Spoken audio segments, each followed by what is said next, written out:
आपकी चाह होती है कि मुझे ये चीज़ मिल जाए, मैं ये काम कर लूँ या ये आदमी से मिल लूँ या ये इनसे मेरी दोस्ती हो जाए, फ्रेंडशिप हो जाए। जैसे कुछ डील करनी होती है, डील फाइनल हो जाए, अपने मन मुताबिक जो भी बड़े ऑफिसर्स है या बड़े लीडर है या मिनिस्टर है वो हमारा काम कर दे, वो सब करे। सर्वमान्य जो जनरल सब जगह पे मिलता है, ऐसा पंचमुखी रुद्राक्ष वो पूजा प्रतिष्ठा करके धारण करिए। आपके कार्य में आने वाली बाधाएं दूर होगी, मनोवांछित काम पूर्ण होगा और आखिर में ये मोक्षदाता माना गया है।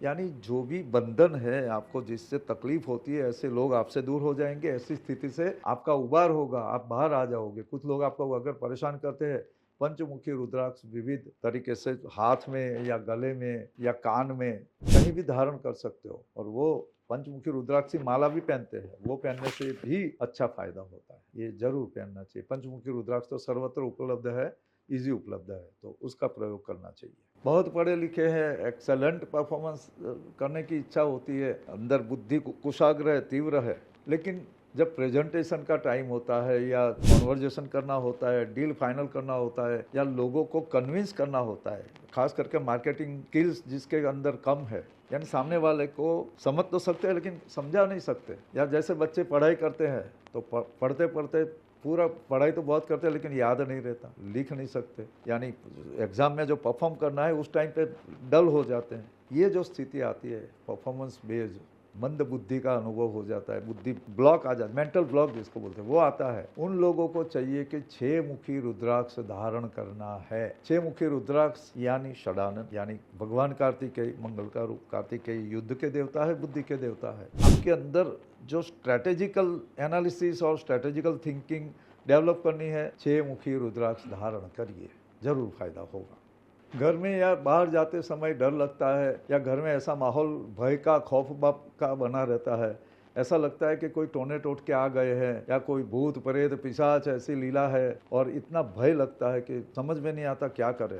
खास करके जब प्रेगनेंसी होती है, प्रेग्नेंट होती है, तो ऐसी जो गर्भवती स्त्रियां हैं उनको भी अंदर से बड़ा भय रहता है, ऐसे धड़कन बढ़ जाती है, ये सब चीज़ें होती है। तो उनको जो प्रेग्नेंट है उनके लिए ये विशेष सप्तमुखी रुद्राक्ष का फायदा है कि वो लगाया तो समझ लो कि अच्छे से बच्चा आएगा, और मन में जो भय रहता है या जो डरावनी चीज़ें दिखती है, कईयों को दिखती है, और उससे बचाव होगा। और जिनके घर में इस तरह से लगता है या बाहर जाते डर लगता है, ऐसा लगता है कि कहीं गए और हमारे साथ कोई चीज़ जुड़ गई, ये सब होता है। वहम वगैरह अपनी जगह है, लेकिन जो खुद भुक्तभोगी है, जिसको अनुभव होता है, वही समझता है कि भाई यार, हम समझो ये सिर्फ साइकोलॉजिकल डिसऑर्डर नहीं होता, चाहे वो आज का साइंस इस तरह से बोलता हो, लेकिन हमारा तो अनुभव है कईयों का कि जिसमें कुछ भी ऐसा नहीं होता। लेकिन ऐसी लीलाएं जब दिखती है, ऐसी करनी सामने आती है, टोने टोटके जो होते हैं, तो ये सब बचाव के लिए 7 मुखी रुद्राक्ष है,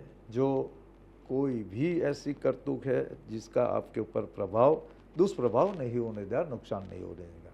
सप्तमुखी रुद्राक्ष पूजा प्रतिष्ठा वगैरह करके अपने साथ में रखना है, और वो ओरिजिनल होना चाहिए, ये खास ध्यान में रखना है। कोई भी ऐसे राह चलता किसी ने दे दिया ले लो, ऐसे मत लेना, उससे कोई फायदा नहीं है और लगेगा श्रद्धा उड़ जाएगी। तो सप्तमुखी रुद्राक्ष का ये प्रभाव है भाई साहब। कई लोग हमारे पास आते रहते हैं और उनको लगता है कि अब हम ज़्यादा समय रहने वाले नहीं हैं, पता नहीं ऐसे ही ख्याल आता रहता है।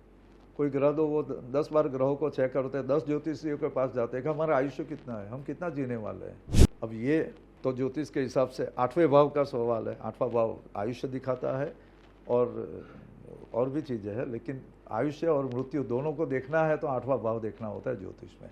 उनके बारे में खुद तो नहीं बताते, लेकिन जो उनके साथ आते हो इनको बोलने की आदत है, बक बक करते रहते हैं, ज़्यादा इतनी ज़्यादा मिथ्या भाषण करते हैं, ज़रूरत नहीं है, और सब लोगों के साथ बातों में चले जाते हैं। अब ये मिथ्या भाषण का दोष होता है, जिससे लोग आपको टेकन फॉर ग्रांटेड करते हैं, समझते नहीं है। आपको लगता है मैं उनका कुछ भला कर रहा हूँ, लेकिन कभी कभी वो भला करने की बातें बाजू पर रह जाती है और वो मिथ्या भाषण का दोष लग जाता है। मरने का भय बना रहता है, ऐसे नींद में भी लगता है कि हाँ, और सपने भी ऐसे आते हैं कि भाई मैंने तो किसी को ऐसे देखा, कोई मर गया, कोई जिंदा है वगैरह वगैरह। और खुद को भी ऐसा देखते हैं कि यार हमने देखा खुद के नाक में ऐसे रुई डाली हुई है और लिटाया हुआ है, ऊपर सफ़ेद कफन लगाया हुआ है। अब ये डर से खौफ आ जाता है ना। हमारे एक परिचित थे, उनको ऐसा ही हो गया था कि अब गुरुजी हम अब बचने वाले नहीं है, गए गए। रखो यार, कुछ होना नहीं है, ट्रीटमेंट कराओ, सब ठीक हो जाए, और आज मस्ती से घूम रहे हैं। तो ये जो ऐसा भय रहता है उनको अष्टम स्थान यानी 8 मुखी रुद्राक्ष धारण करना है। 8 मुखी रुद्राक्ष आपको जीवन का जो और मृत्यु का भय है उससे भी बचाता है, मिथ्या भाषण का जो दोष होता है उससे भी बचाता है। हाँ जी, नेताजी जो होते हैं उनके लिए अलग है, उनको 8 मुखी रुद्राक्ष कभी नहीं पहनना है, पहन लिया मतलब गए। तो जो नेता लीडर जो है, जो अपनी बात सही मानते हैं मतलब करना है तो वो कर सकते हैं, तो 8 मुखी पहने, लेकिन उनको तो मृत्यु का भय भी नहीं होता, ना उनको ये मिथ्या भाषण का दोष लगता है। तो जो पॉलिटिक्स में आगे जाना है उन्हें कभी भी 8 मुखी रुद्राक्ष कभी नहीं पहनना है, वो आपके लिए तकलीफ ला सकता है। हमारे एक पूर्व बड़ा प्रधान जो सभी मुखी रुद्राक्ष पहनते थे, तो बस उससे बारे में ज़्यादा हम बात नहीं करेंगे। 8 मुखी रुद्राक्ष इसलिए भयप्रद है, सावधानी से धारण करना चाहिए।